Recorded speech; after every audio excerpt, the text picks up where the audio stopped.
Why do wild animals not cultivate their own doctors? Xiefeng.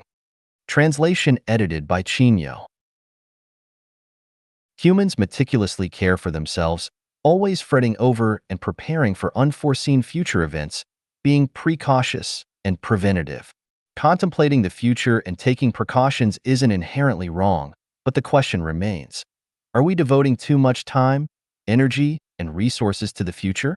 By excessively fixating on the future, are we neglecting our present? Today, people seem to form friendships mainly for utilitarian purposes, rather than fostering genuine connections as our ancestors did, where hearts were in sync. At home, rely on parents. Outside, rely on friends. But why do we rely?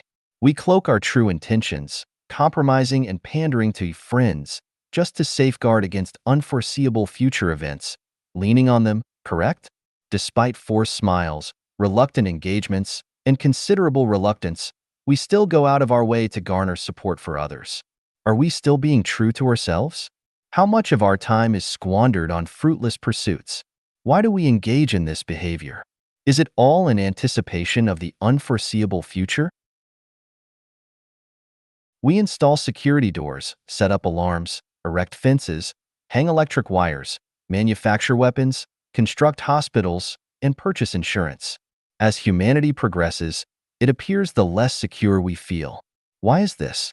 Will there come a day when everyone must wear bulletproof vests and dwell in heavily fortified underground bunkers? Is this truly the path of human advancement? Birds and wild animals do not have doctors or hospitals. Does that mean they cannot survive? The day before yesterday, I visited the Marandra Wildlife Sanctuary for observation.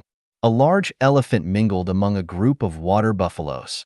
According to the park staff, this elephant has been alive for nearly 30 years. It struck me. This elephant has lived for 30 years without ever seeing a doctor or receiving treatment from a hospital. How did it weather the storms and extreme weather conditions over these 30 years? Among humans, who among the 30-year-olds has never visited a hospital or seen a doctor? Can one not survive without doctors and hospitals? I'm not suggesting that having doctors and hospitals is detrimental. The extension of human lifespan partly hinges on the advancement of medical services. The question remains, why don't birds and wild animals have their own doctors and hospitals? Are they not living freely and happily? In the courtyard of the villa where I reside, the vegetation flourishes. Every day around 4:30 in the morning, birds chirp in unison, and around 5 o'clock, when I open the window, I can observe a dozen or more species of birds merrily chirping and catching insects. They appear so carefree and liberated, utterly unconcerned about world affairs, currency fluctuations, the Iraq crisis, or the Asian financial turmoil.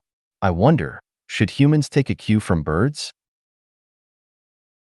If we eschew reliance on anything and nothing can be depended upon, if we refrain from worrying excessively about the future, will we live more freely? Let what comes, come, and let what goes, go. Wouldn't life be simpler?